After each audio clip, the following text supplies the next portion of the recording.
Okay, we're all here. Why don't we, there's a lot of big announcements, some good, some very sad. This is Elizabeth Prio, by the way, the chair. And I'll start with the sad. Jennifer DeRosa is this is going to have to be her last meeting. Oh, and Jennifer's been on the committee for a long time, has amazing insights, and it's sad, but we totally understand why you have to resign. Makes perfect sense. So I wish I had a cake or a donut or something. I'm coordinating. Don't. I'll be right. Let me bring a chair. I knew the minute I started it. Folks. Well, hopefully, the legislator gets some common sense. Yeah, I know Delegate Bennett Parker rescinded that legislation to try to make these meetings more accessible. So yeah, hopefully that changes within the next year. Have you back if you're willing. Yeah. What's in the legislation? Yeah, so I think it would allow for advisory commissions like us to participate fully remote, but boards such as like the county board and planning commission, they would still have to be in person. Yeah. Would you like me to give up my chair? Oh, no, it's fine. Are you guys fine with it? Yes. We have an empty chair right here at the end. Thank you. Thank you so much. So he's our public comment. Okay, great. Good. Well, am I still allowed to say goodbye, Hannah? Oh, yeah. Sure. Okay. It's your meeting. Okay. Hi, my name's Elizabeth. I'm the chair, and we have just begun by having to say goodbye to one of our longest, happiest trustee members here, Jennifer, who's sitting next to you. Nice to meet you. So it's going to be sad, but you promise you'll come and give input a lot. I will. And I just wanted to take the moment to say thank you very much for the opportunity DAC has given me to serve on as a part of the commission and a part of the county board. I have definitely learned so much from working with everybody, some older, some longer members, some newer members, and I'm sorry I won't be able to get to know the new members for long, but definitely I'll keep in touch, and if ever there's public comment, I will definitely reach out to Liz and hopefully hop on a call. Terrific. And Nicolette is joining us in person, and Nicolette is a new member. So did you want to say anything about yourself, or would you like to be quiet and go along? I am just excited to be here. Excited to meet all of you guys and just get to work. All right. Should we go around and give Yes, I was gonna do introductions? that. Okay. So Duncan, so that you know here, we'll start with you, Duncan, and then we'll go, well, no, that's not fair. We'll make sure you know who's in the room. So we have Jennifer and Alexa. And Nicolette, and okay, we'll just keep going around. Bryant? And Leroy. And Leroy is our public comment. Public comment. So I think that's the next thing on our agenda, right? Yes, Madam Chair. Leroy has the floor for public comment. Okay, I open the floor for public comment. I'll try to be brief here, but I've been trying to see what I would be as an improvement in the crosswalk system. And I went through several hoops, and then thanks to Vision Zero, Nate introduced me to your organization. Great. And he sent me to 2 links where you had met with county people trying to get audible signals that indicated what streets and how much time you had. And that was back in January of 2021. And the thing that struck me is one of the county people there was Andrew Hayes. And he's the person I spoke to on the phone. My impression was nobody was giving the county guidance on these intersections, somebody with impaired vision, and they were stumbling forward with something that was not good, switching from Wow, audible to that's the disappointing. pulse. That And is so disappointing. he didn't tell me that you guys had been already made these suggestions to him. And in his email, he also had said that one of the reasons he said they were going that way is because the law required them to, and he sent me a copy of the legislation. And on the second page, the bottom of the second page, it says, well, if you can do something better than these pulses, then do it. And so I sent him a reply after he sent that, and I said, well, it certainly seems like that it's an improvement. I mean, rat-a-tat-tat, and walk sign is on. How can you say the rat-a-tat-tat is better than the walk sign? And you can't hear it once you step two inches away from the box. You can't hear it. And so anyway, my expectation was going to be to speak to someone who was interested. And I saw you made this big effort and you didn't get anywhere. So. Well, I'm really glad that you brought this comment because, and I wish Doris was here. Yeah. Doris is also vision impaired and Has been saying exactly what you just said effort over and over. for this. And when we did have them come, Courtney arranged for the individual to come.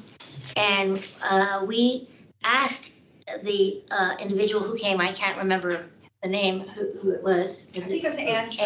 Andrew? Okay, There was a Joshua, he did all the, okay. I heard Andrew. And then, so we clearly said to Andrew, and Doris Ray is the individual I'm talking about, she was familiar with the different codes that you can follow related to the signaling. And I think she said, is this the access board code you're using? And Andrew was, I'm not sure if it was Andrew or whomever, but let's say it was Andrew, said, no, we are using this other code. And Doris said, well, you should be using the access board code. And Doris was not even familiar with the code that that they were using. And so I believe a letter was written. If it was probably penned by Doris. I'm not sure.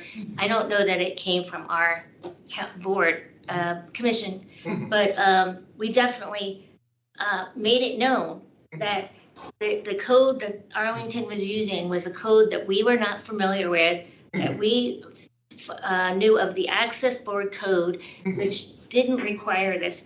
And if I recall correctly, what we were told by Andrew was that, and what's so sad is that they had a really good system with countdown. It was loud, it was good. And so they must have spent money to actually change it to this strange system.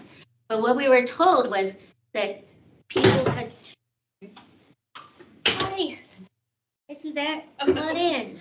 I'm trying. Come on in, I'll move away. I can't fit behind you, so you don't move. Okay, You can don't park move or right, do. Yeah. What? you can park right over there.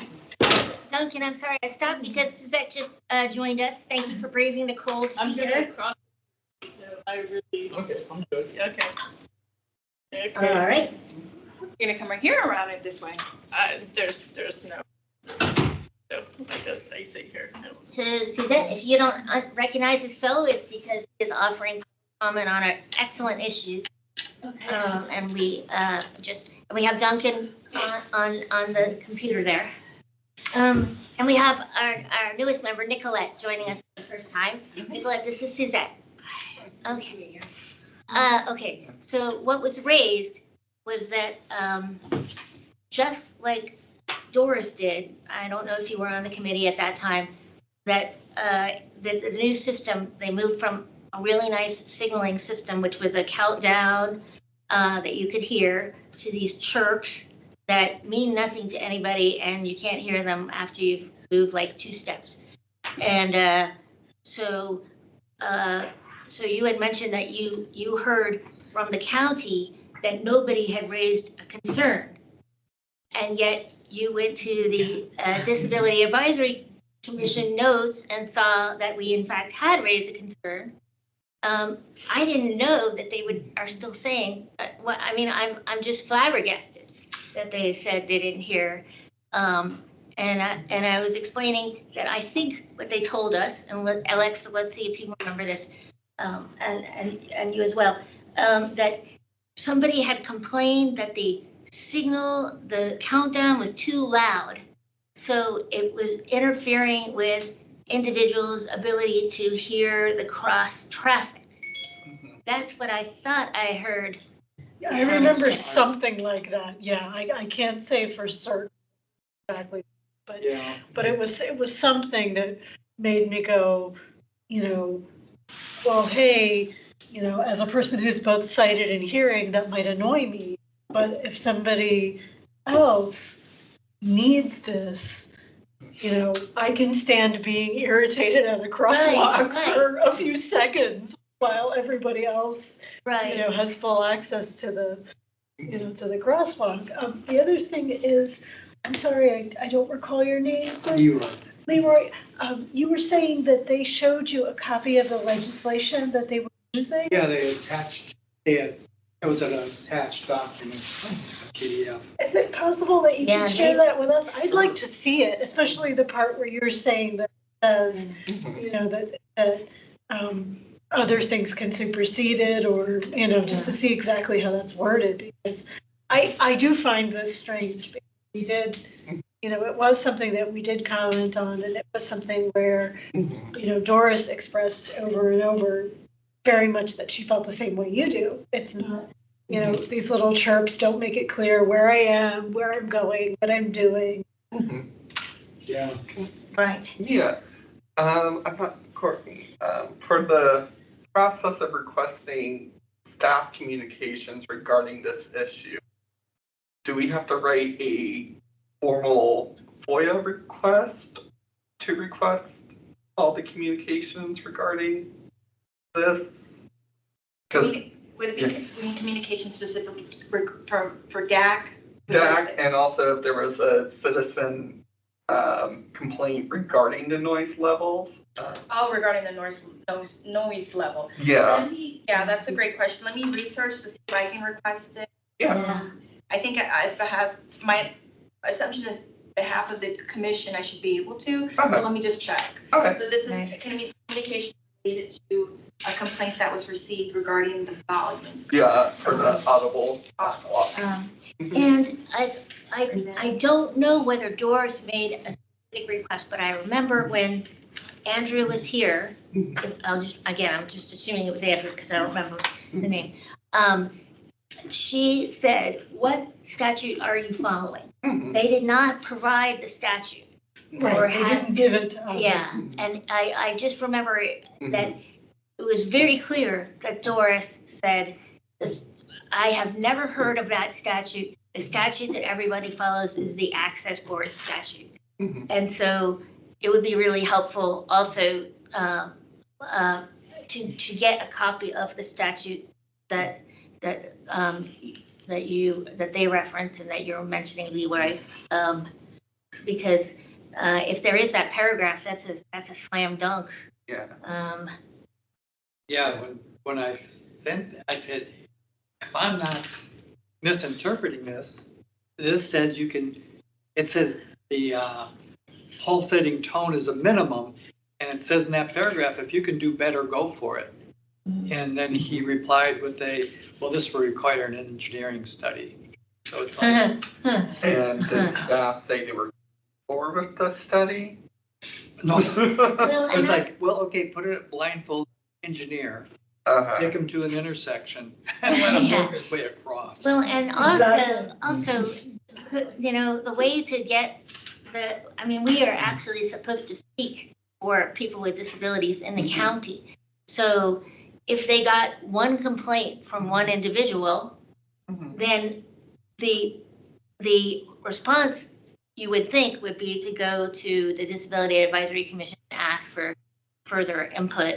I mean, I don't think a study needs to be done if we already have a body that can speak to it. Oh, he was, that made no sense. It was only a matter of, get out of here, go on. That's- Yeah, Right, that's so- what it sounds like, yeah, that he was blowing you off. Well, I think internally, the staff, in order to move forward with a budget request from the county board, they usually include a study, because the county board wants to know, Yeah, is this a legitimate need? but I think, I mean, I agree. I think is to get, did somebody complain?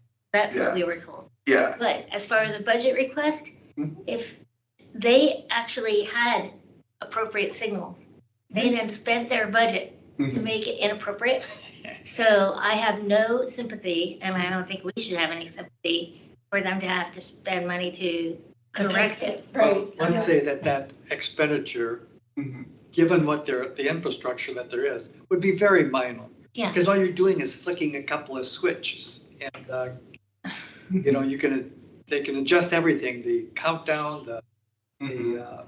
the sound notification. So it's very minor to think of budget. But the peculiar thing is they were getting your input and they had no interest in taking it, evaluating it, saying, well, some people complained about.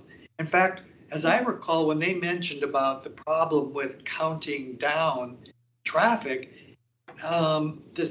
Josh was saying, well, we heard that people who are visually impaired find that noise of the countdown blocks out cross-traffic noise, and that's a real problem. Yeah, I That's- remember him remember saying saying that. I Yeah, remember him saying that, and I remember us going, where are you getting this? How Right. many visually impaired said that? Yeah. If the federal government or state government or whoever this supposedly is changed their recommendations based on a bunch of blind people saying the chirps are easier for us to understand than the countdowns, there should be a record somewhere of, Right. Mhm. was this 100 people? Was this 1,000 people? Was this 3 people? Was Right. this one guy's cousin? Yeah. And I just am so glad, Leroy, that you raised it, because what it tells us is that the county completely forgot or is unaware or chose not to remember our comments. And it also makes me wonder, do we have to put in writing everything that we comment on? Or is the fact that people come and visit us and take information sufficient? Because I don't know, maybe we didn't put it in writing. Yeah, I'm getting the impression that we should send lots of letters. Yeah, it's telling me that we have to document everything. Yeah, Okay. that's how, from what I've seen, that's how most of the commissions operate. Yeah. And, document. But yeah, I would love to get more information regarding, any decisions made to adjust the sounds. Yeah, Staff communication, both with the citizens and internal communication related to that. And if they want to come and present it to us and not, just give us the documents, we would greatly appreciate that, because this is, given the county's Vision Zero commitment, it seems like this would be a top priority for both the county board yeah, and Department of Transportation Services. I think that's the one that oversees. Yeah, right. yeah. So, that we- yeah. When we do, we will write a letter, either Brian or myself. So when we do you mind, we won't say your name, but do you mind if we say, we received consumer input that, that the county was not aware of the comments that we've made? Or, and we don't have to say that, but to me, that's very significant, that we made a comment and it didn't get filtered down. you had a January meeting, you discussed this quite well. And the same Joshua and Andrew were there. Then you had a February meeting. In the follow-up meeting, wasn't so much that Joshua and Andrew came back saying, okay, we've received your input. These are the adjustments we're making.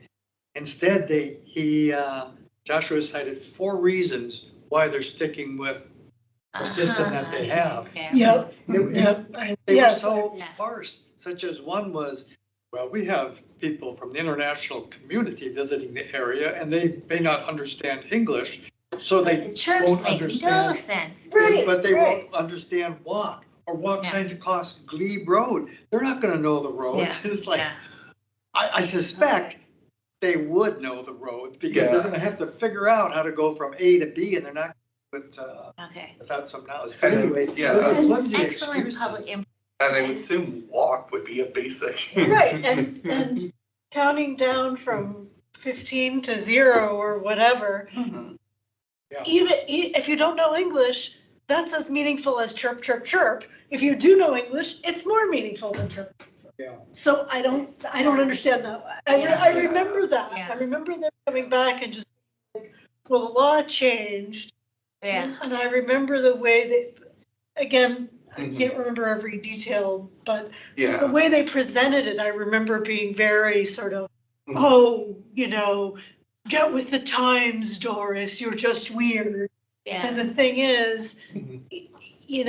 Well, we, not to say anything against Doris is one person with very strong opinions, and I remember thinking, I'm pretty sure Doris is right here, but I don't have the opinion, I have the opinion of one blind person, not 7. exactly. So what if the other 6 agree with them? So I'm Yeah. glad you stopped I'm very glad you by, stopped by. Yeah. because that clarifies Mhm. that, not just that what she was saying seemed logical to me, but that other people are having the same experience. Yeah, and So did, maybe we can just leave it at, when we write a letter, we say, not only did we Mhm. mention this, but we had consumer comment that made us want to revisit, yeah, why we are not using the access board standard or whatever. yeah, If you wouldn't mind, we won't say your name. Yeah, it's not a problem. I'm on the board of the Potomac chapter of the National Federation of the Blind. Uh-huh. And so we've talked about this. And I don't know if it helps to get, a wider feedback from more people who are visually impaired, see if anybody, yeah. I get a larger number of voices involved, if that would be helpful to you or. You can go, yeah. I definitely think it might. Yeah. Definitely think, if we send a letter and we include, hey, Mhm. such and such number of people from this NFB chapter all said the same thing. Yeah, Why did you choose this standard? So who would you, this is the other thing that came to mind. Who's actually making the decision here? So you send a letter to someone, but if they're saying, hey, look, I don't make the decision, I just address your comments. yeah. Well, maybe we could ask Andrew, and Mhm. she asked for the public, who made the initial decision that we should address our letter to. So, yeah, but typically the commission, probably you advise the board, so it may best probably be to go to the board. To the To board. send them Yeah. to the board. Okay, so Yeah. we'll send a One of the letter to the board things- with a CC to the Mhm. pedestrian and transportation advisory committee yeah, and and- Vision Zero. And before that, maybe reaching out to the chairs of those, to see, because I feel like sometimes like people will discuss the issues separately and it doesn't come together. But yeah, I think I agree. Maybe you're right. Yeah, Yeah. my husband is on the pedestrian advisory committee. It's not a commission, Mhm. but he knows, I often tell him when we complain about it, and he knows I hate these, curious about it. Yeah. And I think he said that it was brought up by someone at the pedestrian advisory committee. It very well might have been Doris, though. So Oh. I will ask him, because he has a good memory. Yeah, but for your organization particularly, a joint letter to our commission. So if we go to the county board, we can attach it to our letter and saying this is a Right. widespread issue of concern for Arlingtonians. Yeah, Great. Because we do represent 14,000 Arlingtonians who identify with a disability. So it's not, our ask are not for a small amount, and that shouldn't matter how many people need the service. Even if it's needed for one person, preventing that death is the imperative of this county. You would think. Yep. So Yeah, that's where that Nathan Gibbs from Vision Zero. That's where he was really helpful. Yeah. And he seemed quite enthusiastic to see this issue move forward. And Doris, in fact, during the meeting, she mentioned about 2 people had died in her area. 2 visually impaired people had died. Do you remember that? When she brought that up? Yeah, I remember her Because of bringing the- something like that up. I don't remember the details, but I remember her bringing up. And this is in Arlington? No, she's in Fairfax, I think. Yeah, she lives like right across the Fairfax. Yeah, Okay. but what was helpful is that you said that it's in both the January and the February minutes. So when we write this, we can reference that. 2021 minutes.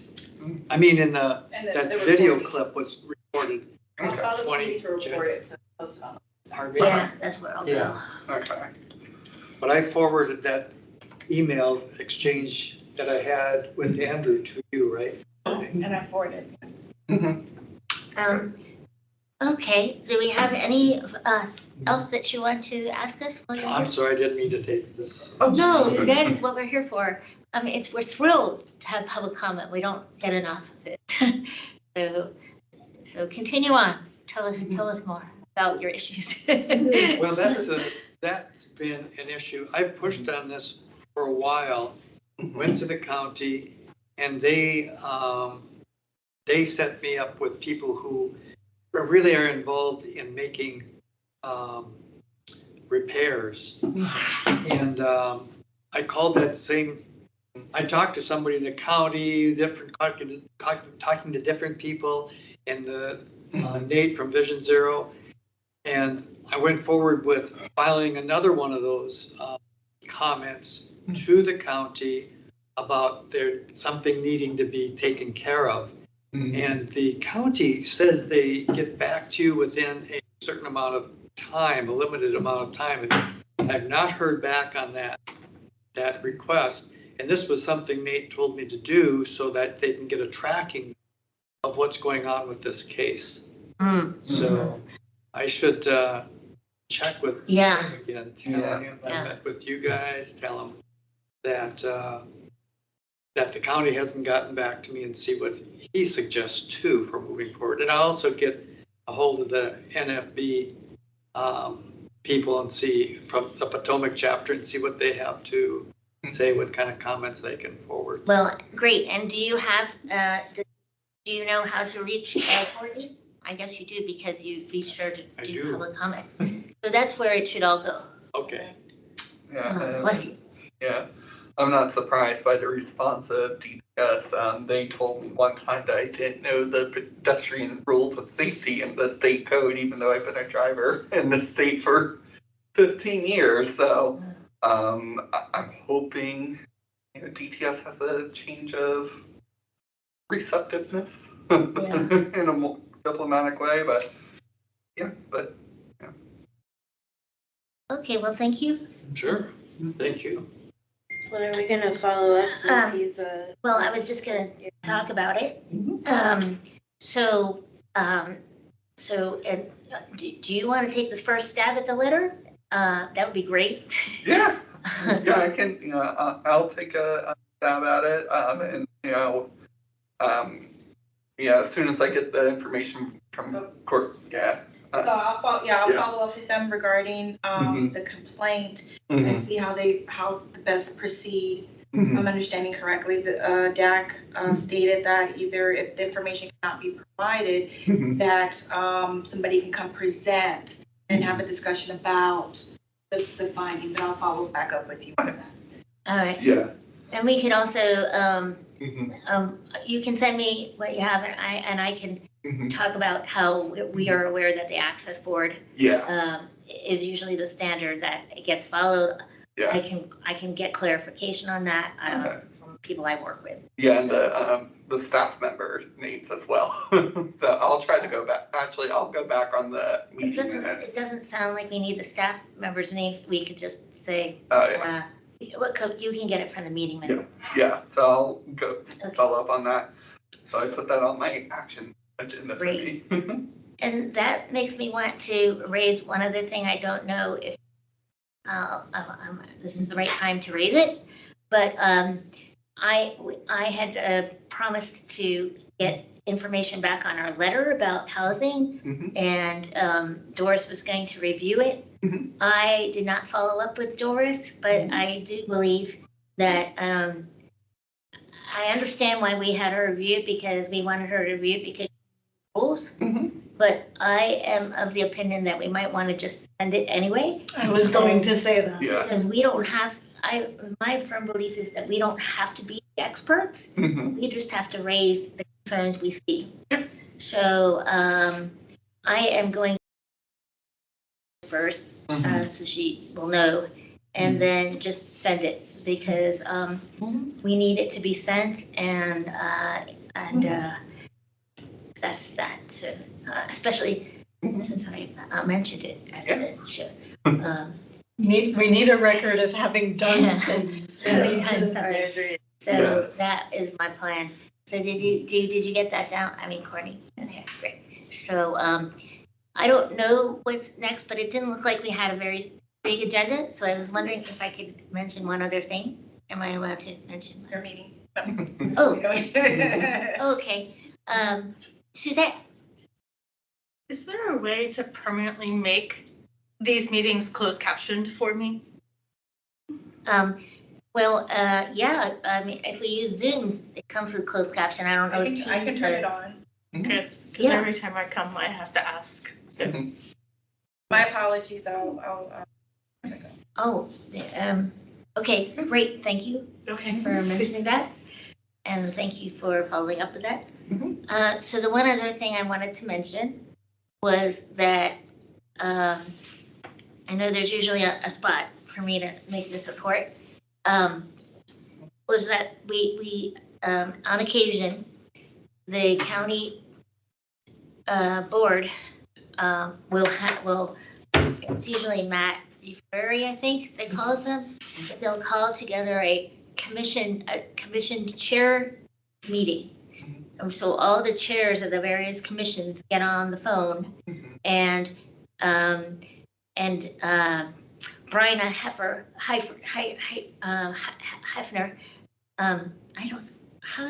I'm Bryna, who's super cool, and I'm getting her name wrong, coordinates this. And so one of those happened just this evening, right before the meeting. And we were all asked if we had ideas for how to save taxpayer money, but we were also given the right to say what our priorities are. And so at each of these commission meetings, I've raised the same priority, which are two priorities. One, the need for better accounting of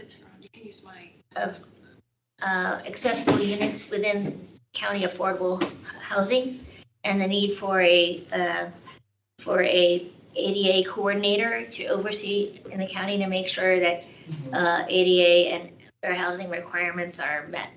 So so I just wanted to say this is probably the third meeting where those are the two things I raised.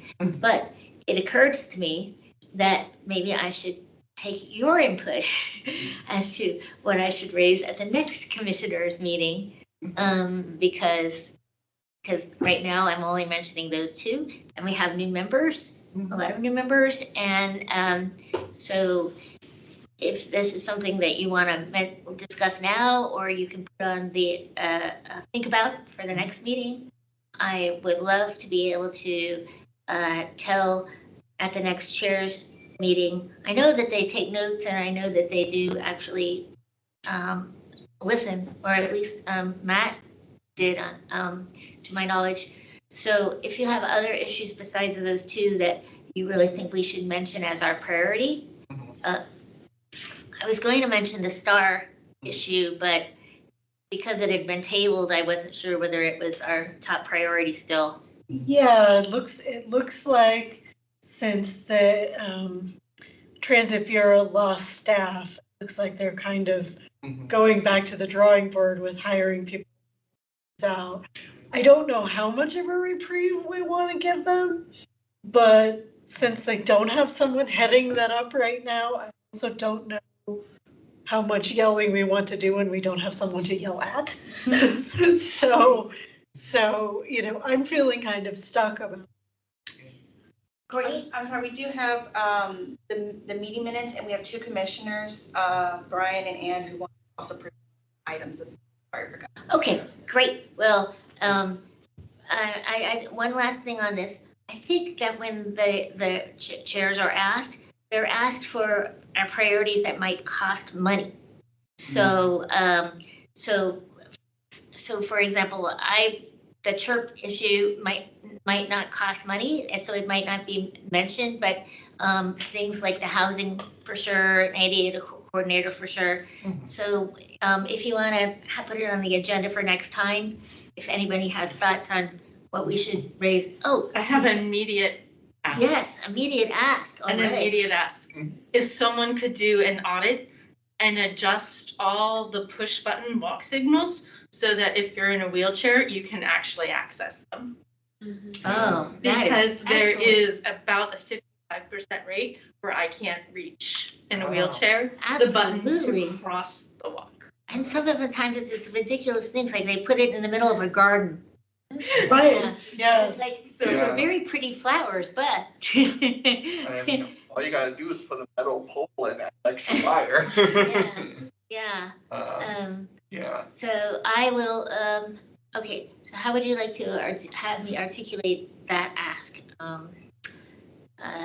So you want an assessment? An assessment, an audit, or somebody to walk the streets and with a screwdriver or redesign, because there's too many times where I approach and I cannot. Assessment audit of, I need to get the wording right.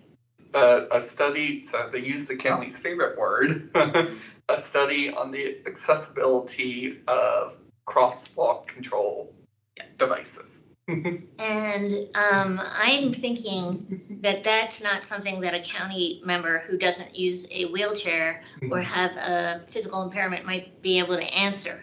So are we asking for somebody from the county to be escorted by somebody on our commission?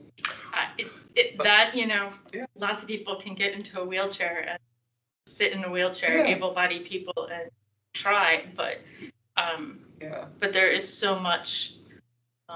Yeah, maybe a walk-in roll meeting with a county board member and county staff to, especially if there's like a corridor that's, you know, the biggest offender, so they can like see, have a actual representation of what that looks like. Or we can say, starting with highest use corridors and I'm just thinking that if we're not very specific, they might, I mean, so we could say that the commission is happy to work with board member, to work with county staff to achieve this goal or something. Yeah. And then another And then oh, sorry. The second immediate ask, I don't know if it's also appropriate, but the pedestrian bridge over Route 50 by TJ, it's not accessible and it's not lit. So the stair part, they have nice fancy lights, but the accessible part is not lit, and you get dumped into a parking lot where cars actually park, so you can't always ramp. And then they have a post that actually blocks the wheelchair from actually being able to navigate it fluidly and access the bridge. So TJ Bridge. Yeah, the pedestrian bridge, where the able-bodied, the stairs are all well lit and they all have nice lighting, but the ramp portion is unlit and unmaintained.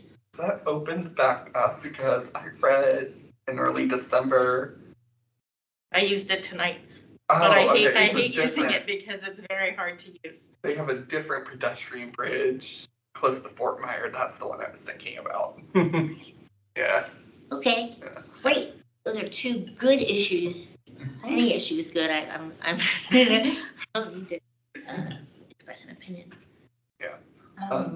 I did have one ask, and I'm not sure, it's probably not going to be immediate, but, something that they can consider on the next CIP or ask Metro to put on their next CIP is to rehab all of the elevators in the Metro system, like they rehabilitate the escalators, because I've heard from some of my friends who've had to use the elevators, that they're out of service constantly, and the best solution Metro has is go to the next station.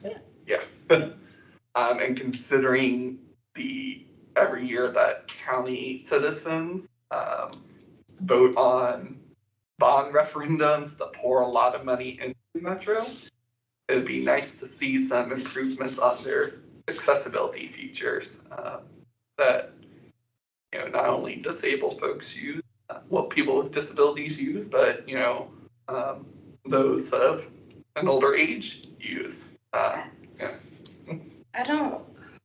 I'm all for the part when we're talking about in the Disability Advisory Commission for disability, but I'm more, I don't want to put the idea of senior citizen with it, because that's something, in my opinion, that needs to be pulled apart. Well, I mean, it because isn't. There's too often, there are a lot of things in Arlington County that senior citizens are capable of getting that a person with a disability are not. Well, I mean, for this is an infrastructure thing, so if we can get support from other members of the community, it's a strength in numbers. I understand, but I'd also like it to be support for, people living with a disability, not just having to say, yeah, we're putting in. Do you understand what I'm saying? I understand what you're saying. I think I've lived in Arlington for over 40 years, and I was denied most of my life for public services. And I want to see more of what there is of, I think the most important part is the ADA coordinator when it comes to money. Yeah. We should sort of put our request from highest to lowest, but I think we should still be able to, maybe sometimes want some things easier than another, and we might get traction on. So I'll mention all of these, starting with the new ones, because these have not been mentioned before. Anybody else can just continue to we can make this, a standing item if you want, requests of, to mention, no, I mean, these are some of our priorities. So, great, thank you for letting me go out of order. So now we'll move on to the agenda, which I'm relying on Courtney. It's, so the approval of October 18th, 2022 and November 15th, 2022 meeting minutes. Okay. So we have a quorum. Yeah. Yes. Has anyone read the minutes that would like to? Okay, cool. Jennifer has. Would you like to make a motion? I motion to approve. Second. Go ahead. Excellent. Okay. Then. And then after that, we have Commissioner Atkins talking about Fairfax electronic meeting policy. 2 links were provided to DAC for review prior to meeting. Oh, that you sent out. Yeah. Yeah. So what I read, and I was actually able to confirm this with the Alexandria People with Disability Commission, is that the policy presented to us by the county attorney's office is in compliance with the the state law that oversees this. So it appears that Fairfax was still under their emergency, their state of emergency order. Mm-hmm. And I think you. Yeah, I think Courtney Yeah, surmised that. yeah, so. The Doris was the one there. Yeah. Oh, yeah. Okay. So unfortunately, since, the county manager and the county board concurred on ending the state of emergency, Yeah. we have to fall back. So, Well, thank you for checking on that. I know you did a lot of research. yeah, no I problem. appreciate Yeah. So fingers crossed, call your representative in Richmond and get 5 of your friends to call their legislators in Richmond to get that bill to make our public meetings more accessible to citizens who wish to serve. Yeah. Okay, So that's my report. great. Mhm. And Next, we have Commissioner Ann to talk about Arlington County Board meeting on Saturday, January 21st. oh yes, I thought that was good. I noticed that one of the issues for the board meeting then is going to be about equity housing. There's that. And there's going to be, I don't know the time exactly in the meeting in which they're going to talk about that. That's why I was going to ask Okay. you, I'll Courtney. look it up. But I wanted to see if anyone would be interested in going to the meeting to see that the part of people with disabilities included. It's this Saturday? The 21st. Yeah. And it's located where they have the board meetings in this building, right?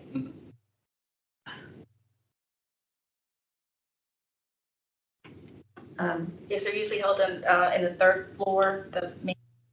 Right, the main one. Okay, I think it's a great idea. Does anyone want to go? We would be going with you, right? You'd be our. I would go, and I was just seeing though if any. I mean, I'm not going to go alone, obviously. Right. I mean, but Well, you could, but I don't. I understand that you don't want to. not really. I don't feel that that's. I mean, there was a time before we went when we spoke of the scooters on the sidewalks. That's the only time since I've been in this meeting that we've gone to a board meeting. But So are we, I know, Madam Chair, that you were saying that you were going to be sending the letter. Maybe if you send out a version, whatever the final version of the letter is, maybe people could, take their testimony from some of what's written in. Absolutely.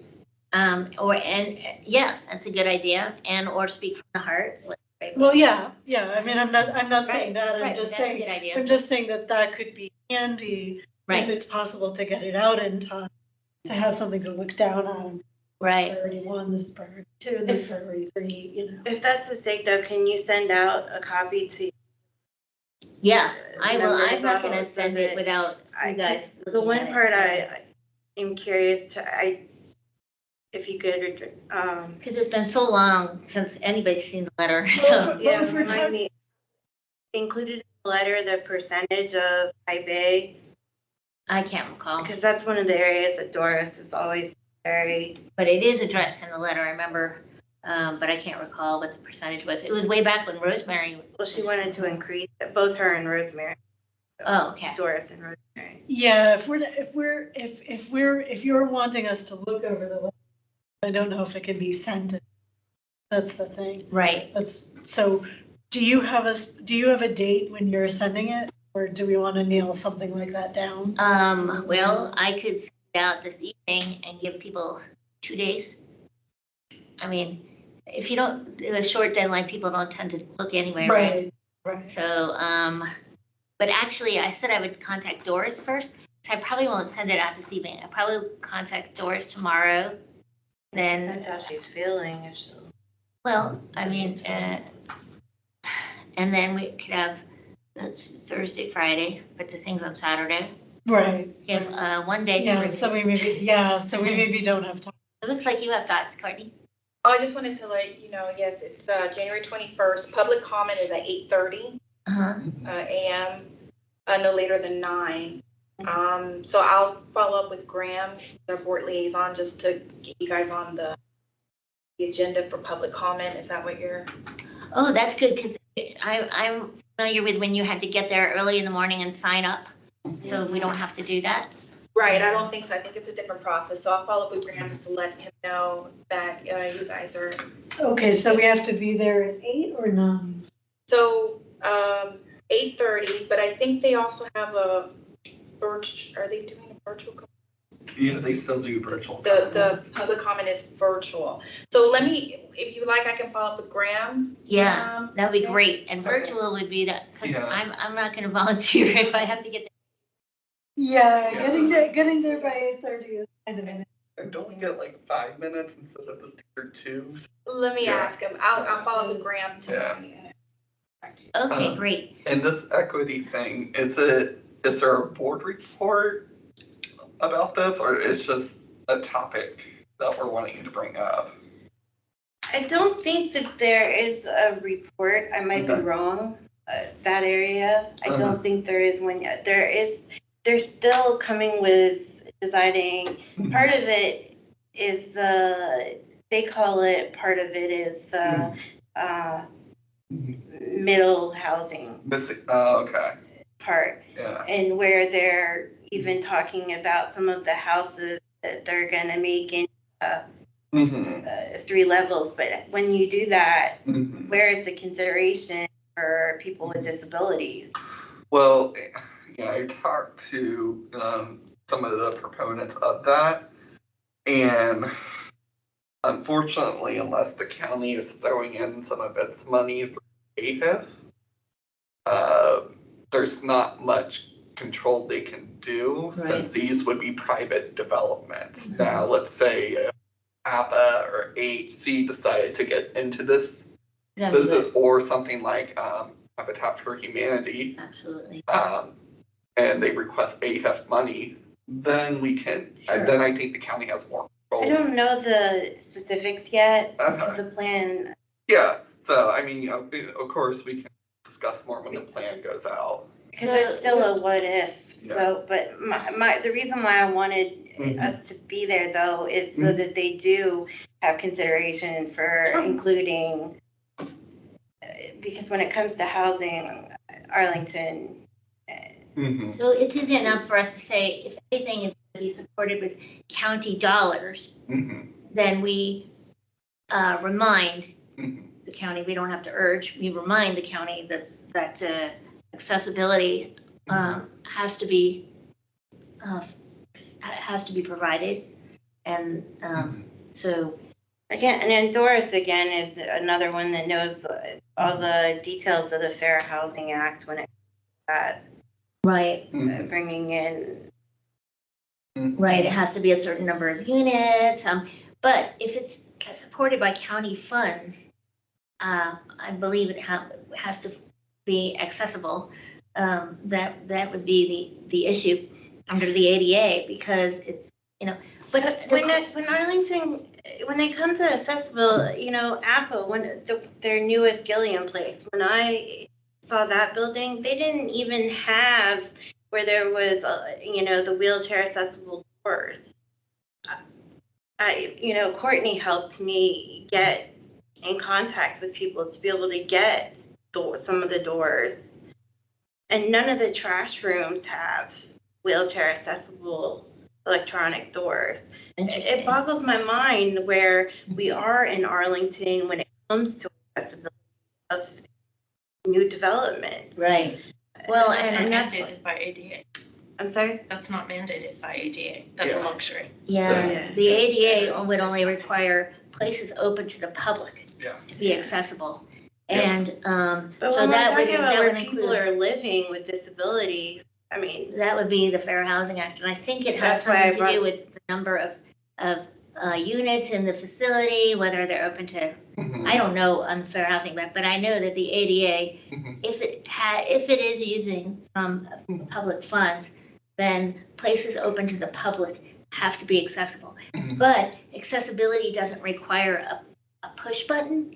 I think accessibility just requires the width of the door. Right, but at the same time too, if someone's going through and putting efforts in, it can be done. I agree. And that's something that even as a group here, that we can get more Yeah, of that. So encourage. it is. It will encourage it, or also if there's, people at times willing to make a phone call to reach out and to be able to get more of that. Right. And Yeah. because I understand, Because I mean, part of the Arlington's reason. code can be different from the ADA. Well, the place- Arlington's code could say, accessible housing shouldn't, well, I don't know how specific they would Well, a want to lot get. of times it goes by when the building was built and. Well, yeah. They're not required to come up to ADA requirements unless it's reasonably readily achievable, or if it's renovated. But at the same time, because what I was using at that time is they built it with type A units there for people to live in. Right. And was, able to get that it did have some wheelchair accessible doors. Not all of them, but putting efforts in by humans to help start off and show more Right. that there is out there of what can be a foundation for us to use as a platform, that it does help people with disability. Right. I strongly feel is part of what also needs to be done with a group. That's kind my of- opinion, I know. Yeah, no, I think what you're getting at is there's disability rights versus disability justice. How do we really want the world to be? Versus what the statute says. It's not really want. When you have a disability, it's what you need. Need. I should say that. You're Yeah. absolutely right. That's been, being an Arlington County resident, it's been a factor that I have had to, my parents had to fight, and I've had to also throughout. Exactly. And it's an area that I really, that's why I joined this committee, to, hopefully see others that, are willing to even take a Saturday to, make a place for us to be included, and to Absolutely. see that, putting forward these types of actions can. Absolutely. When I said I wouldn't Be go an at example. 8:30, it's because I need to. I'm not take my offended by scooter it at all. there. It's okay. You don't So, have to explain. I get it. But what I want to ask Courtney is, are we allowed to speak on behalf of the committee on things that have only been vetted, or do we have to speak on as an individual? So, for example, like the things we put in our letter, we could possibly say have been vetted because I've had a small committee look at it. But if we want to say, for example, what Ann said, my question is, do we have to speak on behalf of ourselves or on behalf of the committee? And if we speak on behalf of the committee, does it have to be reasonably vetted that the committee feels that way? Let me follow up with Graham on that. Okay. I feel like we've this question before, and I thought it was as a committee, but let me just double check. Okay. And this is your letter to the board, or this is during public comment at the board meeting? Public comment on Saturday. Like, I could see going and just giving my own public comment saying people with disabilities have to be thought of. But if Graham is setting it up as a committee thing, then maybe I have to, just, I don't know. Just could you ask Graham if I will. be vetted in some way? And then if it does, I don't think that's a problem because we could refer to this letter. And I was thinking about the letter, Alexa. Even if we don't get it out by Saturday, we could still use the letter knowing that we will get it out next week. Okay, so it can doesn't you actually have to circulate be whatever in the their most hands. recent Yeah, version of this? so I can still circulate it. I can still say 2 days to look at it. But because I want to check with Doris, if that is a slight delay, then, and we don't get it out by Saturday, we can still reference that we are sending it and we can still refer to that. Do you guys agree? Yeah. And what I'm asking wouldn't squelch you from saying exactly what you want to say and for me saying exactly what we want to say. It just depends on whether we want to speak as a commission or whether we want to speak as ourselves. So we could. Well, that's what I want to know from the others too, also. I Right, mean, I don't right. want to myself because Yeah, I mean, my question about you speaking individually is that one person per topic rule that the county board has. I'm not sure if Elizabeth One person speaking. per topic?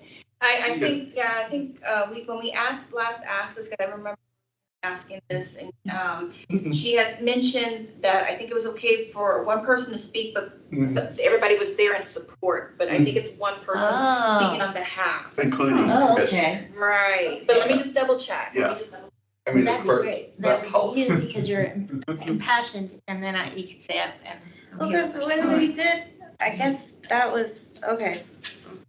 Yeah, Okay, I mean, Chair Dorsey can of course waive that requirement. because, does anybody disagree with that Anne has said to this point? No, I agree that the I county agree. can do better in Huh. including, I know Doris sits on the housing commission as our representative, but, I think, particularly with missing middle, from what I've seen, our commission was sort of only consulted through Doris with her position. So I would, in future housing plans, like if they redo the affordable housing master plan, I would really like our commission to be involved in that, particularly in the type A and housing equity component. So I don't know much about the missing middle plan. Does it include affordable housing? There is discussions. I'm halfway through it. It's a 127-page document. But from what I did a quick search of the word disabled and it only popped up twice. So I'm not sure. It's legitimate for you to say to Mhm. the extent that that affordable housing is considered, don't forget that it must also be accessible Yeah. and, Yeah. or however you say it, which is, Mhm. I'm constantly thinking like a lawyer, which is Mhm. not statutorily required. I'm scared to say it, but Well, it's good you to don't have to be. that in the group though. Of your. Since you mentioned that, so I did notice that the county is conducting a home ownership study. Did anyone else know that the county was doing that? No. When did that start or when is it? I think I heard about it because I Mhm. signed up for the Arlington County alerts. They come every day, Mhm. and I think they mentioned it there. So Yeah, they had their last subcommittee meeting was December 13th. I would like us to be included on the housing homeownership study. I mean, most, the most accessible housing is in the affordable housing stock. But when we come to homeownership, I know I had a friend who had to move to Maryland just to find a suitable, Well, So the person it really, I'm sorry. So you're asking if the survey has not already been done, we wanted to look at things like accessibility, that sort of thing. If the survey's already been done, Mhm. what is the ask? So looking at their website, it looks like they're in phase 1, which is we'll conduct data research on trends in mortgage financing in the local housing market, as well as an analysis of the county's existing home ownership programs. These analysis. So this is to develop the RFP to get the consultant. So this is the absolute time where we could ask them to Yeah. come and say what we want. Although we've now shown that asking them to come and saying what we want doesn't do diddly. We have to write a letter. One of the things that reminds me of is our former chairperson, Bill. Yeah, Bill. The reason he had to leave, he's married and him and his wife were not able to find accessible, affordable housing here. I actually communicated with just to see how he's doing, and he's living now in West Virginia in a trailer. You mentioned that. And his wife goes every weekend, but she's still here in Arlington. working at a Mhm. school, but being able to find accessible Mhm. home ownership Mhm. and Oh, you know, It's- there is a way we can address that. Mhm. I mean, there used to be a program. I found out about it when I first joined the committee. I think somebody was on the committee that knew about this program, where if you needed to make your home accessible, like a ramp Mhm. or widening a door, the Mhm. county had a limited funds, and I think it was up to 1,500, which you could laugh at, but it was up to 1,500. And then after 4 years, it went down to 500, but you could still get some things. Mhm. And when I called them, because I was renovating our bathroom, Mhm. and then also because my house is not accessible, I wanted a ramp. Yeah. They said that the program had sunsetted, that Arlington no longer had the program. Yeah. So that is, for example, something do we know could- that? Do they not have the? Well, I asked about 4 years ago. It might have come back. They do. Yeah. We did it last year and I don't think they still have it anymore. Okay. So I have a So that is staff something that ask. we could ask. Yeah. For it to be brought back. Well, so my staff ask is, what is county staff's plans to include us in phase 2, the community engagement / values and visioning phase, which looks like it's about to begin according to the scope document. I'm not sure if they're behind, but But we really want it on phase 1 because if they don't ask the question, yeah. there'll be no Right. data. Yeah, so, I guess making us the staff. Well, today's like the phase 1 is the data analysis. Phase 2 is when they Right. do the community engagement. Right. So I think, We need it in phase 1. yeah, either phase 1 or phase 2. No, we need it in phase 1 because we say you need to collect data on for how, That's way over. although I don't know how they would collect the data. I mean, what is it, like ask how many houses are Yeah, ranch I houses? know. Yeah, one of the deliverables is analysis of ownership, housing, and barriers to home ownership in Arlington. So yeah, I guess a more further explanation on what they've included. But in it, I'm just curious though, because I mean, this might be totally nonsense, but also when it comes to the home ownership, it's also of the home having a person with a disability. Mhm. So how do we, I mean, Mhm. Well, that could be another question. That's why we need to be here in the phase 1, Mhm. because we need to say, excellent, see, that's excellent. We need to Yeah. say what questions we want them to ask, right? I mean, So, yeah, one of the study questions that they are considering is, should specific populations be prioritized for home ownership support?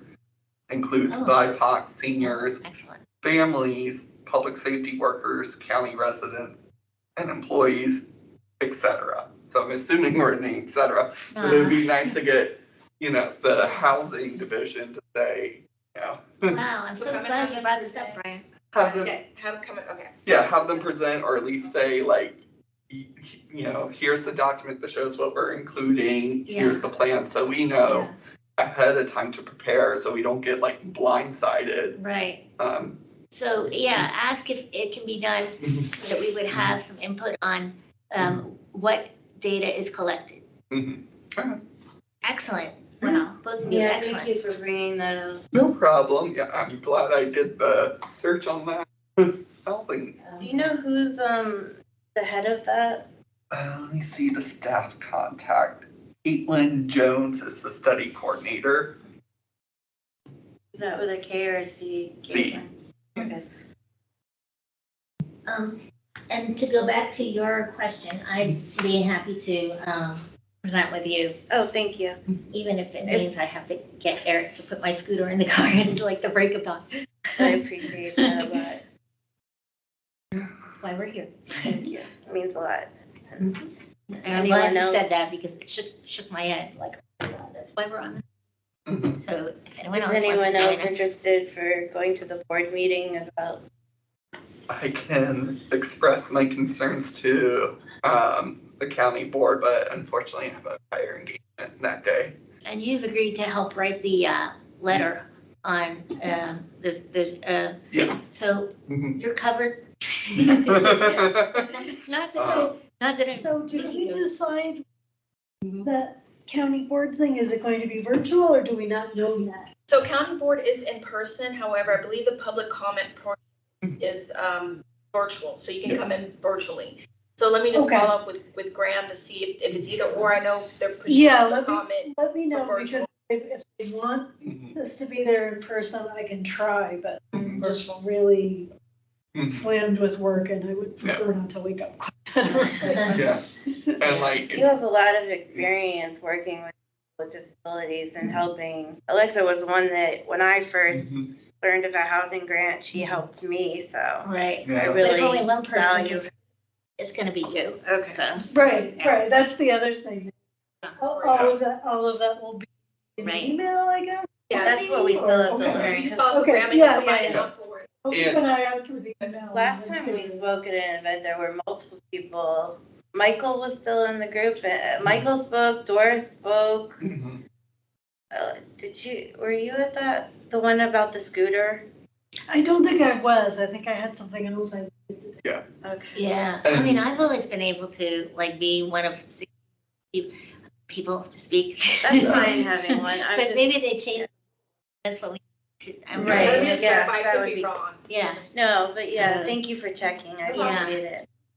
And just, even though it's a one person per speaker rule, you can send all the emails you want about the topic, to countyboard@arlingtonva.us. So doesn't restrict you from saying think- your piece, Yeah, just restricts it verbally. yeah. And thank you Right. for sharing that. I mean, I think as a group that we want to have one consistent Yeah, no, obviously. letter, more so Yeah. that Yes. guiding and helping. Yes, So that's what I hope we can come across yeah. to a Jennifer? consistency of.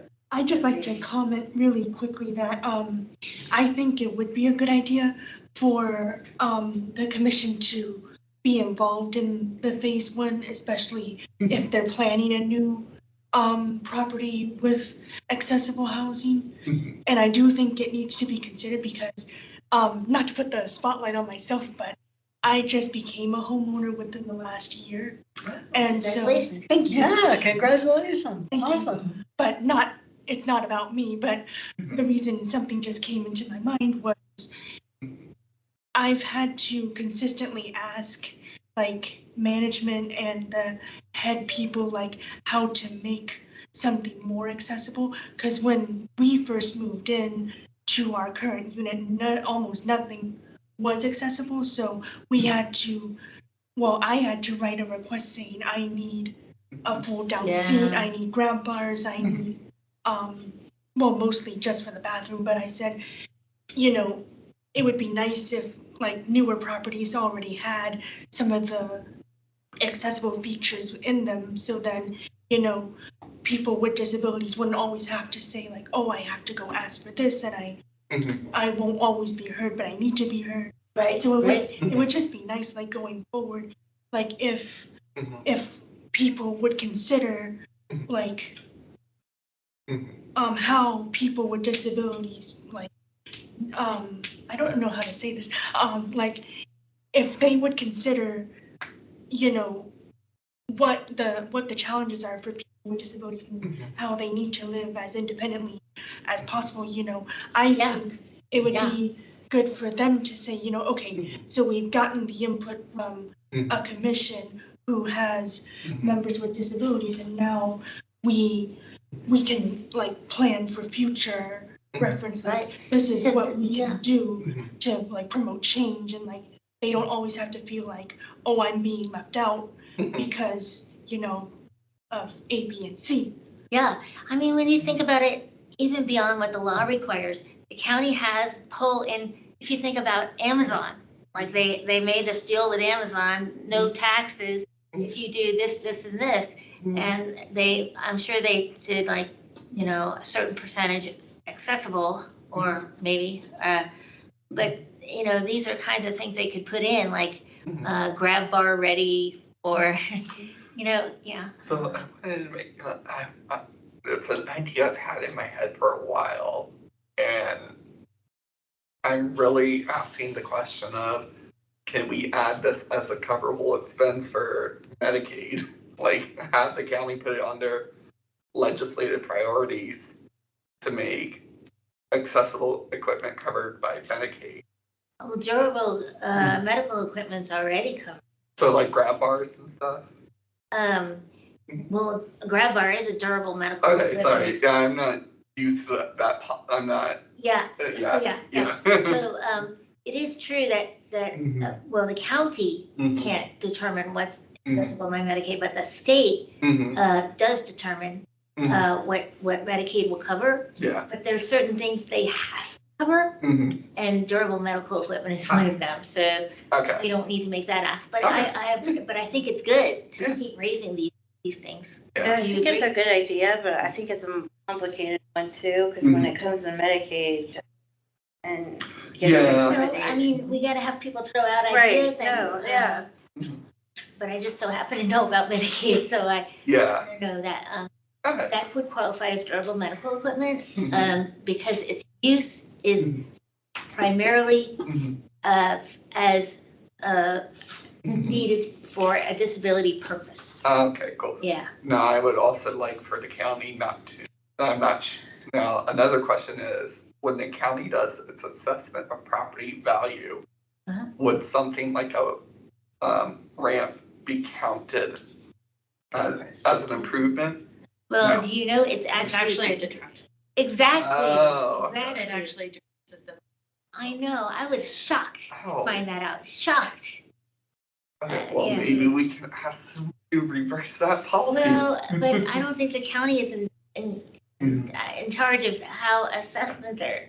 I don't know, I don't know, but. It's because it's not visually appealing. Yes, yeah, So you detract from your neighbor's property value. exactly. McMansion's not visually appealing. Where do I put it? Bus. People are just so weird, like Yeah. a house that has two doors in the front, apparently, that detracts from the value. Even though to me, it means it's accessible, I mean Right. affordable, but it's crazy what people believe. Okay. Well, that's a larger discussion. Yeah, on the, that is on the- definitely its own. on the systemic issues of And housing your assessment. neighbors can fight. Yeah. Just so you know, in Arlington County. I believe. And my neighbor did. Like in county Wow, to code. put in a ramp? Yes, Oh. your neighbors can. Quick way to learn how somebody truly is. Yeah. Okay, well. It's quite fun. So that I in terms of our policy, if that's county code, we can definitely. Now, is that because I know that in order to build something new on your property, in Arlington, you have to get permission from individuals on your block? So I wonder if that's how that comes in? Well, It comes in from a lot of ways. There's so many aspects, so it really depends on your neighbor. But if your home is offset, and so lots of homes don't meet the current offsets or weren't built, and the different, like I live in an R6, but my neighbors are not spaced in the R6 designation, okay? So the houses are closer together than what they're legally supposed to have been. I see. Right, so somebody at some point in time, but then your house is supposed to be set back from the county line. If I knew that. But your ramp has to go beyond that because your ramp can only be 1 inch per so many feet incline. Right. And so then your ramp has to end up on county property in order to be able to be an ADA ramp. And even though it's still the entrance walk to my house, it's technically county property. Otherwise, I'd have to set my house and pick it up and move it 4 feet back so that the ramp was only on my property, county property. And and as soon as it's it touches- It's a county rule, not a state rule, because that's definitely. I'm just saying that that's what I incurred, is that when the ramp entered into the county zone in order to be accessible, then my neighbors got to have the ability to say yes or no, because it didn't touch the sidewalk that's in front. It was just my, Wow. but it's on county property. oh, it's in that conveyance thing. Right. Yeah. Yes, Yeah. because, they have their Right, easement they have from their the easement. center of the street is 2 feet. Yeah. And so however that is, Yeah. there's some portion of your property that is a county easement, and your neighbors can. So that's within That is Arlington definitely County itself. something we Yes. could, The neighborhood you live in, does it also have like a community, like, you know, like HOA? like No. a union, like a, yeah. Oh, No. Civic Federation? Yeah. No. Neighborhood And some of them association. do in Yeah. Arlington. Yeah. No, Some and of they them even check fought with me them. on the, because I had to get handicapped signs in front of my house because my neighbors were parking in front of my house. And so it was one of those things where I wanted to be able to like guarantee that I could Yeah. park there so that I could have access. Right. And that was also a neighbor thing where your neighbors have the ability to, because it's street parking, public parking, and then you're taking away the street and public parking. So I'm just Wow. gonna. So that is definitely something we could ask Did for. you get that that- through? I finally got a county employee after 5 years to give me but my neighbor is now trying to get it removed because he's angry that like Wow. I know someone else. in because that I situation, didn't too. get a say where they put it. The county employee came out and they dictated where it went. And Wow, and because the I'm in neighbor- that, I have that same situation. I can only get into my house from where I have a banister to the stairs. And luckily I get along with all my neighbors, so they know, but it's just a very small part in my pathway. But, wow, I mean, I could see that happening to so many people. But I can see that this is something where if the county has some sort of requirement like that about entering the public lands, that we could ask for there to be an automatic waiver if necessary should, for yes. accessibility. And I also wonder how the missing middle plan is going to impact that, because I know it's gonna change all of the setbacks Oh, with the zoning change. Huh. So that would be another question for the housing homeownership study. well, it's great, see Suzette, it's great you're here, and Yeah, thank you for sharing that. Yeah. And thank you for, I mean, you're pursuing with 'cause now that it's in the and getting minutes, it. and we I can, applaud you with that. Look 'Cause into it's not that. easy. Yeah. yeah, Oh my so gosh. that can be, Mhm. something that we, yeah, Mhm. so my ramp had to be non-permanent. So that it can be easily lifted up. And I'm sure that requires And more moved. maintenance costs. It's just, it's always funny that, Okay. wow. Wow. So, I mean, technically, we should put that in our housing letter, but I'm so afraid for it to be delayed too much. It's been delayed like 18 months. We will pursue it through a different avenue. Yeah. So, what's next on our agenda? Is it committee report?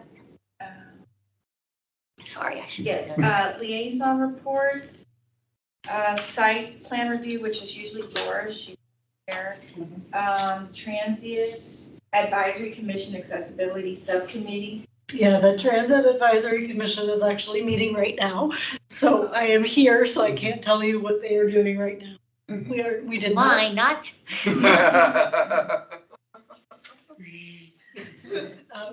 We did not have a subcommittee meeting because we don't have any news on the STAR stuff because of the change in staff. So everything is just sort of Yeah. ground to a halt. But, again, as usual, I exhort people to keep this in their minds. And, when we get when we might get news that's not great. So Right. be we ready to definitely- pounce on the news Well, I that's mean, not that's great when we get a it. big priority. Yeah. for us. Speaking of that, has DTS hired those empty positions? So they haven't informed me, I can follow back up. Okay. That coming off the holidays, Yeah. maybe not, but I'll definitely follow back up with, of course, I believe it was Lynn Rivers. Okay. Yeah, when she spoke to me, she basically said, we're almost to the point where we're gonna hire somebody, but we're not there yet. So Okay. whether that means we have someone in mind and we're just running all the checks, or whether Yeah. that, Sorry, Alexa. I we're should've- deciding between three people. No, that's fine. Yeah. But, it does look like that is something that is a priority. For me. So again, I'm not sure when we're gonna get news, but I'm so glad you're watching that though, Yeah. because that is a big, for us. So- Yeah, and hopefully us coming in with all these checks indicates like, hey, like, make sure you include us, or Yes, we're ready, yes. we're ready to, Right. yeah. So then we have Housing Commission, Doris, she's not here. Bomata, which is historic. Doris. Then we have me. Does anybody attend these Vision Zero groups? Because I was put on as, I thought, an alternate, and I got a very nice email from the person saying, thank you for agreeing to be an alternate, but I haven't heard anything about it. But it sounds like you mentioned Vision Zero a lot. I thought maybe you were on that. Yeah, no, I haven't been official to it, but if they're still looking for, the primary, yeah, I can add that to my schedule, yeah. Yeah.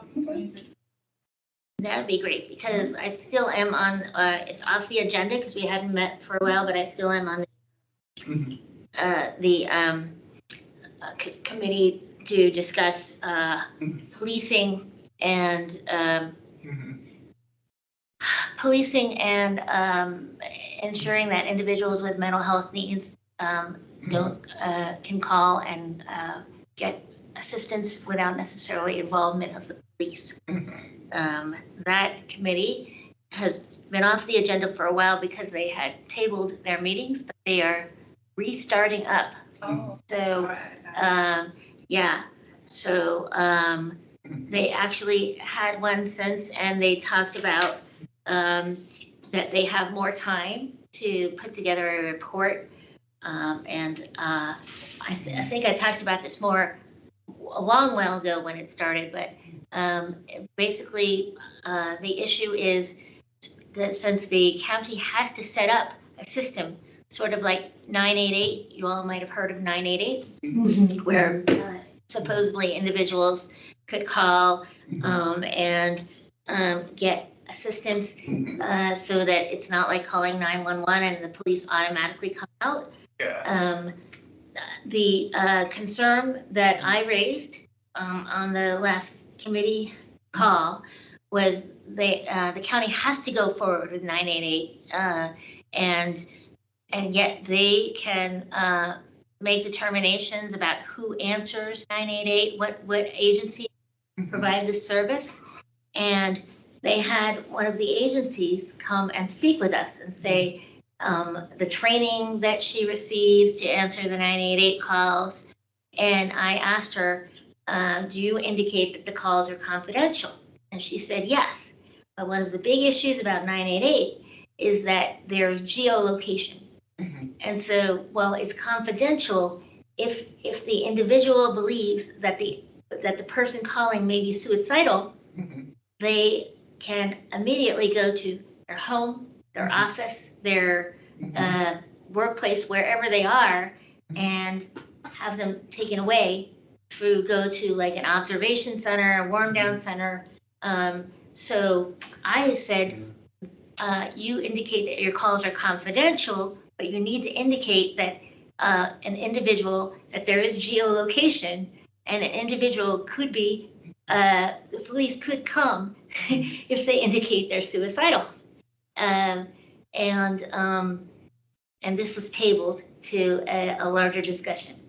But there is a huge swath of the mental health community that it feels like 988 could be a great thing because it does divert, it does free up the police system and encourages more police to be trained in de-escalation and recognizing mental health issues. So those are terrific. Yeah. It also provides money, like for example, Arlington County has used some of the funds to have mobile crisis units. And most of the commission has been discussing things like if there is a mental health call and there's a statement that somebody might have a knife or a gun, should we automatically send police, or does that violate what we're trying to do here? If we automatically send police, should the police come in an unmarked car and come after the mental health provider? All of this said because many people, especially people of color, if the police get there first, get shot. And, there's just no awareness to recognize mental health issues. In fact, there was a teacher in Baltimore who was a very well-respected teacher, African-American. His family called because he was having a mental health crisis, indicated that it was a mental health crisis. The police pulled up, and I think it was within 50 seconds, he was shot and killed. But this kind of thing happens nationwide. This was, Doris. Marcus, go ahead. Oh, I'm sorry. His name was Marcus. Okay, well, what I was gonna say is Doris had sent us a link to a conference recently, to all the DAC members. And part of it was, what she emphasized of it was ADA coordinator would talk about.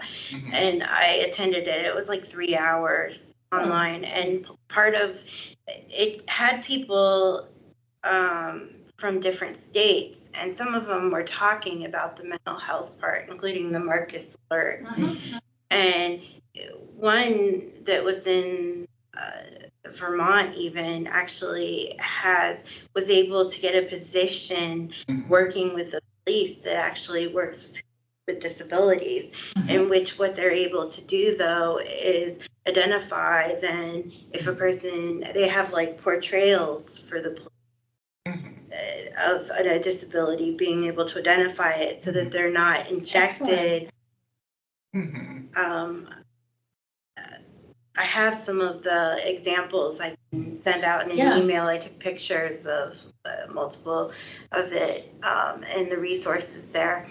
And it was interesting how they were showing ways that are important, such as giving an example, a person with autism that being able to have their headphones makes such a difference in being able to calm them down rather than injecting them with medication just to. Exactly.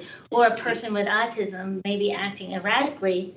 The police say, put up your hands or state your name. Right. The individual doesn't. The police think they're being belligerent. Exactly. And they go in and handcuff them, and then the person gets even more agitated, and who knows, they get shot. Exactly. That's what I was trying to say. They were showing examples of ways to be able to identify though ahead of time and let the police know of the disability so that, and better educate.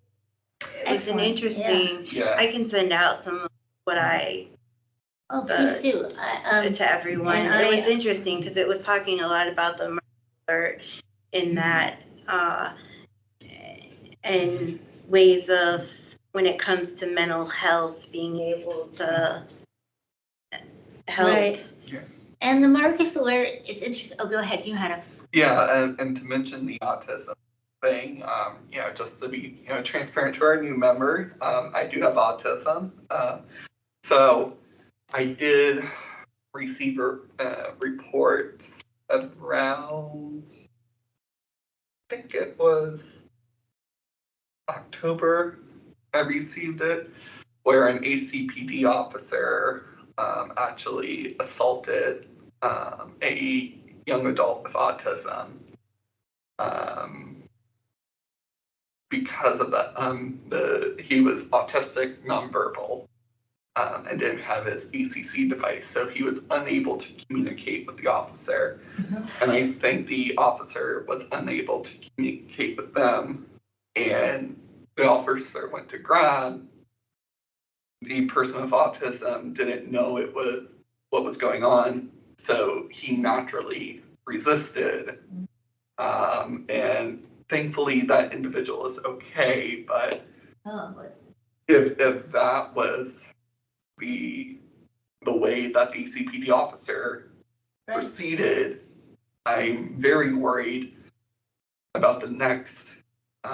What I got too from that, the thing I went to is there's even within Arlington County right now a lawsuit that has to do with a person that has autism and the way that they were treated. This That's what I heard from the person that was leading this Yeah. conference. And I have a feeling, I And- sent around something, because I did have a public comment period, an open Mhm. call Mhm. to talk when this committee first formed. And so that might have been me who sent that around, and that might have been what you went to. But I have to say, I am really impressed with I'm not usually impressed, I'm very simple, but I am really impressed with the woman who coordinates the meeting and with the membership of the,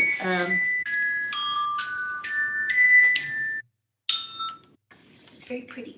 Thank you. And with the membership of this, they have a significant number of disability groups represented, including ASAN, Oh, yeah. and a significant number of DD groups, deaf organizations, because that's another issue. People get handcuffed and they can't communicate Yeah. with police. And then they have private psychiatrists as well as public county folks. It's really well done, but I should explain that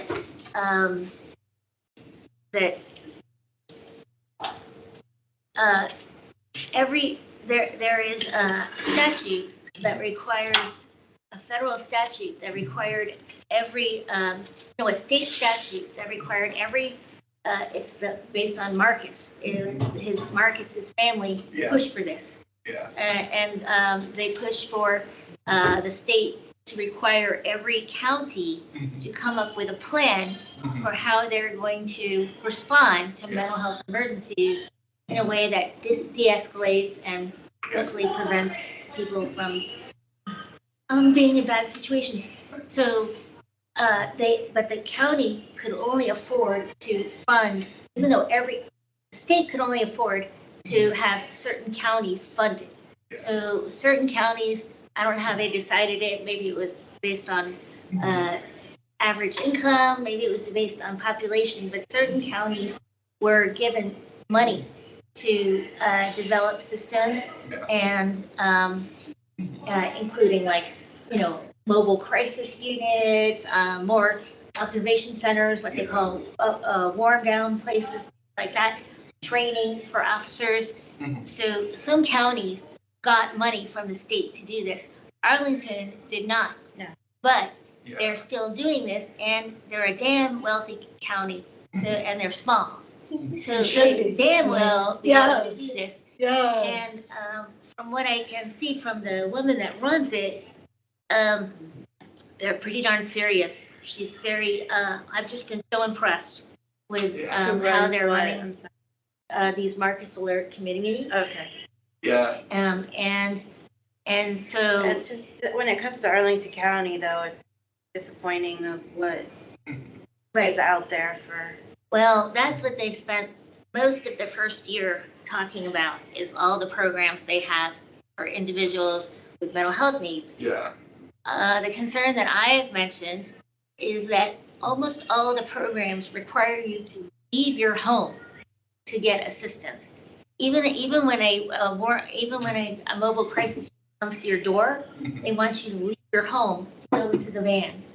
And it for somebody, for example, with DD or autism, you might feel very comfortable in your home. And the idea that somebody is saying, great, we can provide you with mental health services, but you must come with me in this.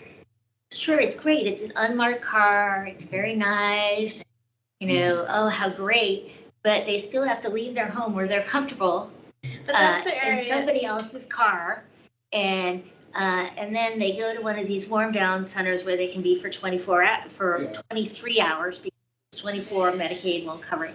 So I have routinely mentioned, why don't we have more services that can be provided to people in their home? Because, you have to, first of all, if you want to leave, you don't have your car. You feel like you're not allowed to leave because you're taken to an observation center that's run by the county. And what if you need to have your kids picked up I mean, it's just, it sounds wonderful. All the programs they have sound wonderful, but except for kids, where services can be provided in the home. There's not a single program where people can actually be in their home and get But services. how can you tell, when it comes to, when we're including people with disabilities and when it comes to a person that has an intellectual disability and then kids, it's also identifying the difference of those. Well, that's one then of the things that Arlington is doing. They're training individuals to learn to recognize whether somebody might have a disability or not.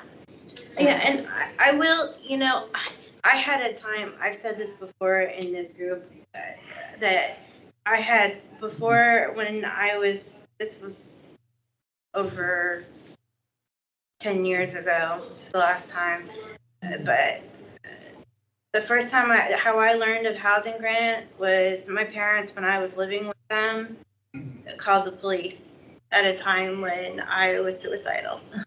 And the police officer took me to it's no longer a building, of course, because Arlington's always building new buildings. It's now part of Virginia Hospital. But I was taken to see an emergency mental health specialist, a psychiatrist, and she actually asked for my parents' phone number also. And she was the one that advised family therapy.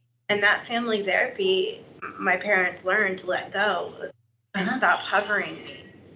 So it was a good thing. I didn't, before then, I can show the letter where I was reaching out when Independence Center, Tony Trott, I was trying to work with him. I never learned of anything of housing grants. I finished my last 2 credits of my community college degree, associate's degree, through Virginia programs that help.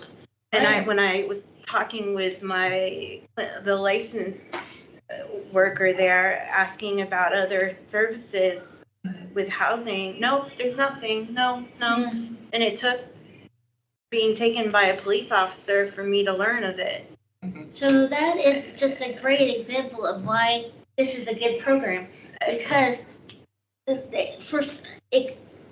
fact that your parent called, she might have said this is a mental health emergency, and they might have asked, like, is there a weapon involved or whatever. Now, if there's no weapon involved, it would bring somebody who's specially trained. Even if there was a weapon involved, I know because I've been on these meetings now, they'll have the police officer park down the block. So, because a police car itself can be agitating, so the idea is that the specially trained person comes in a car that doesn't look like a police vehicle. And if there's a weapon involved, the police are backup parked down the street.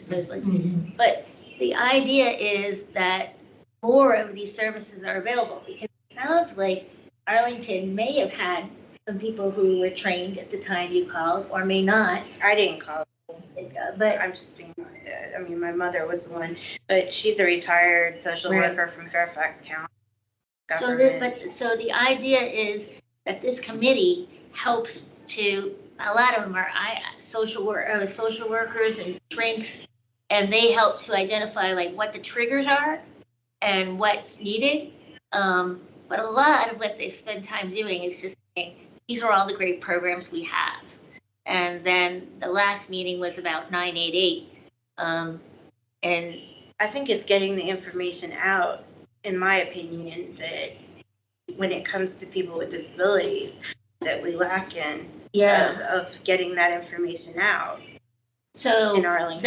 that is why they're doing this. That's a statewide issue. Yeah. Statewide, Virginia is more reactive than proactive on identifying needs. The state. But even when it comes to like Arlington County Housing Grant, which is specifically within Arlington, they're not good at sharing that information. We have 14 languages, but when it comes to people with disabilities, even if in those 14 languages, it's more difficult today to get large print, and it should be easier. today. I'm glad you brought that up because one of an item I would like to focus on, and we can discuss it next meeting, Great. would be to ask the county to make universal design for documents, a county manager policy. Oh, yeah. They do it for schools, so so it seems like they should be able to do it in other ways. Yeah, Well, I don't know. In schools, they only have like Spanish, but I Yeah. think they have something automatic that says if you.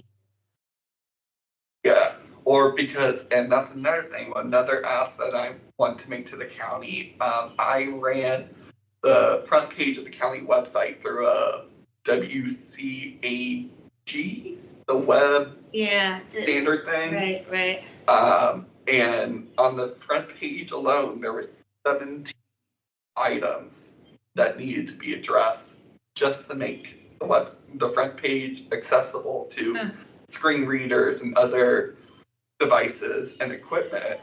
And, the county spent a lot of money redoing the website, and, we're getting all these errors. Who Yeah. knows what, if someone's trying to get that housing grant, if they go onto the front page, or even I can run a separate analysis of just the housing website.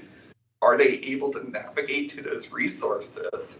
Are they even able to go into the search box? So again, we can discuss it Right. later, but I would love for us to work with the county to start having the conversation, universal design, and getting the website up to WCAG standards.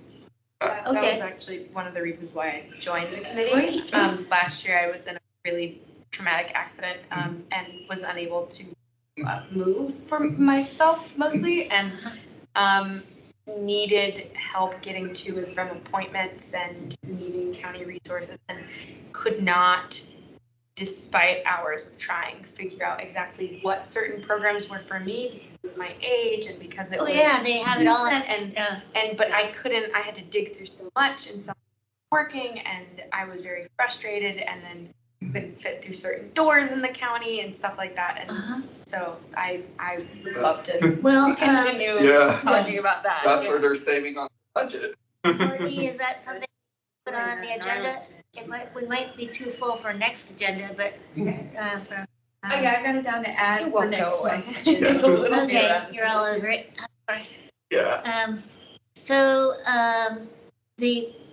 thank you for agreeing to maybe be the primary person on Vision Zero. Yeah, no problem. And special grant use, that's Doris, and I'm glad I had the chance to talk about the Marcus Alert, because this is really good information, and also I can share with you the next time they meet. I will say there are several consumers on the call that have raised that exact issue of, I never knew about any of these programs.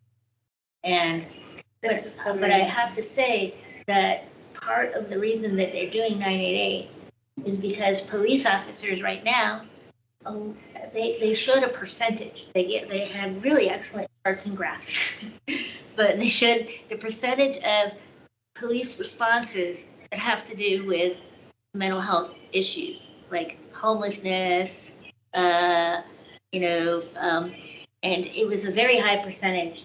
Interestingly enough, they also showed that a lot of them were from out of county. But either way, the police want to not have to be involved in the mental health business. I mean, most of our active staff is spending their time at BHC doing the hold watches, because Department of Human Services that oversees like the calm down units, or the mental health observation units, they don't have enough staff. Yeah. Now, of course, the police force has X amount of authorized force, and a large percentage of that is currently empty. So maybe the county can work with the chief of police to spare 2 authorized force and move that over to Department of Human Services. Yeah, well, that's one of the hopes for this committee is that it will dictate funding. But right now, at least from what they've said, they're so short on mental health professionals, and they're recruiting and can't get any. They've actually gone to asking retired county people to come back because they're so desperate. Yeah, I know It's that's. taken a long time also to get mental health into this. Yeah. One of the first mental health parity acts, former Senator Paul Wellstone, so him and his, I love Wilson. I mean, him and his wife were actually Arlington. They met in Arlington. Oh, really? Yes, they were high school sweethearts, and they were families. They were friends of my parents. Wow. And he was the original sponsor of the Mental Health Parity Act? I'm still in contact with his son. Wow. That's something So that sad. seemed, yes. Yeah, and I will say that the governor, in his budget, he has this, part of it is called Right Help Right Now, that plans to invest $50 million into mental health resources. Yeah, I'm just But curious that to doesn't see in the necessarily detail mean what that that means. that it's- Yeah, Because Because usually to state, they're gonna take the easiest route. And the Yeah. easiest route is to open up institutional beds. I mean, before you know it, it's Yeah. gonna be doing what New York did, which is saying homeless persons should automatically be placed in institutions. And, yeah, you know, that's not necessarily what we want. yeah. Most of it was infrastructure investments, like the mobile response units, but a big issue was staffing, you know. what is your thought on those mobile units though? I mean, they will definitely, I think they will definitely help on police interactions. Of course, the training is going to take a while to get right.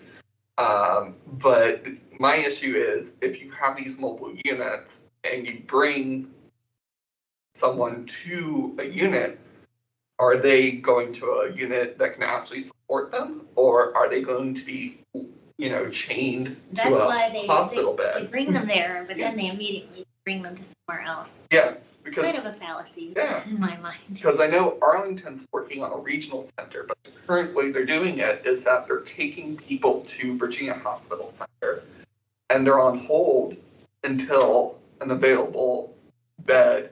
So, and you know, a lot of people quote this number that, you know, we need more beds, we need more beds. You know, there was a statistic quoted by Senator Favola, and she summarized it to be like, we have the physical infrastructure. The issue is the human infrastructure. Right. And most of that is investment in education and also, you know, putting us in regional compacts where we can accept license from other states. Right. So you should be on this committee as well, because that is the kind of things that get discussed. How do we encourage more mental health professionals? And it's like have certification programs for people so they can do this. So anyway, I'm really glad I had a chance to talk about it, and I can share with the committee, if you like, the handouts, materials. A lot of it is just fancy charts and graphs describing what we have, but there's also an email that anybody, they don't have to be on this committee, but anybody can send. It's called marcusalert.com or marcusalert.arlington or something like that. Yeah. I mean, I can send that. And anybody can make a comment about how they think that services can be improved. But the bottom line is the county is seeking grants to be able to get funding for some more of these services. Because even though we're a small county, we get a lot of people from DC and the surrounding counties. And so that really makes it hard on, escalates their budget. Yeah, I wonder if there's a regional coordinating committee on the metropolitan government. That's a question for the board. Yeah. Yeah, but yeah. So we're right at 9:00, 6 minutes before 9. Does anyone have any last minute thoughts that they want to express? I'm really sorry, my Oh, you don't have to tell us why you're out. college freshman just arrived on their roommate is dropped out of college, and so now they're in a room by themselves, and they're upset. And I would so- love that. So it's one of the things where, like, what can you do, Mom? And I'm like, I live in Virginia. Yeah, someone, You're 19. This Yeah. is one of those issues. Yeah, You go as someone to who- your Call housing services. Yeah. I have to. as someone who worked at a college, just tell them, it's like, your RA is paid for this. So go knock on the door, not tonight, but, well, yeah, I don't have anything else to say, but, thank you again for your service, and Yes. hopefully we can fix that pesky law and Yeah. have you back in the future if you're Yeah. willing. Okay, great. And just to review, I'll work on the housing letter and we'll attend the thing on Saturday, and you will work on the chirp letter, Yes. the I hate chirp letter. The IH, that'll be the subject. I make a motion to adjourn. I will second it. I believe my ride just arrived. so. Excellent. Yep. All right. Thank you, Leroy, for that public comment. Come back again.